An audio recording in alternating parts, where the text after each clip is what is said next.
एक बार की बात है, एक आदमी था।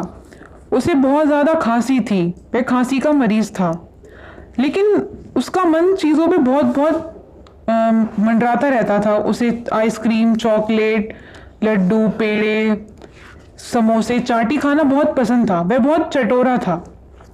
उसने बहुत लोगों से अपना इलाज कराया, पर उसे कोई भी फायदा नहीं हुआ।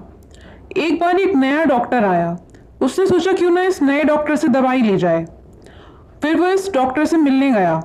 जब वह डॉक्टर से मिलने गया तो उसने डॉक्टर से कहा, मुझे खांसी है और कई महीनों से मुझे खांसी और ये ठीक नहीं हो रही है, लेकिन मैं कोई भी परहेज नहीं करूंगा। मुझे कोई ऐसी दवा दो जिससे मुझे परहेज ना करना पड़े।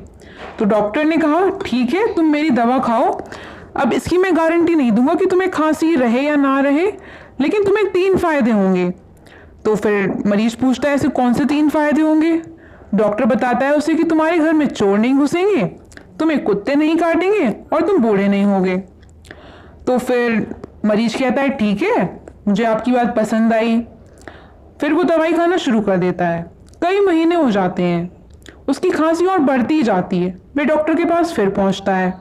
वो कहता है, मुझे आपकी दवाई से तो कोई फायदा हुआ नहीं, लेकिन अब ये बताइए, जो आपने कहा था जो मुझे 3 फायदे मिलेंगे और वो मुझे कैसे मिल पाएंगे?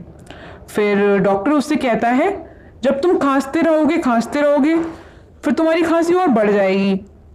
फिर तुम रात भर जाग जाग के खांसा करोगे, इससे तुम्हारे घर में चोर नहीं घुसेंगे।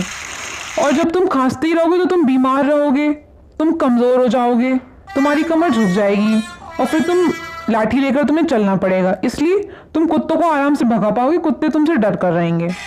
और तुम बूढ़े ही नहीं हो पाओगे, इसलिए तुम्हारे पास बुढ़ापा आएगा ही नहीं, तुम जवानी में ही मर जाओगे। तो बच्चों, हमने जाना आज कि हमें चटोरेपन से कितनी हानियां हो सकती हैं। यह डॉक्टर की बातें सुनकर के वो मरीज बहुत घबरा गया और उसने अपनी आदतें सुधार ली और वो बिना दवा खाए ही अच्छा और स्वस्थ हो गया। तो इसी प्रकार से आप सभी लोगों को भी ये सीख लेनी चाहिए कि हमें चटोरापन दूर भगाना है और अपने घर में बने हुए पदार्थों का उपयोग करना है। खाद्य पदार्थ एक तो इससे हमें अच्छे, साफ, स्वच्छ और शुद्ध मिलेंगे और हमारा स्वास्थ्य भी उत्तम रहेगा।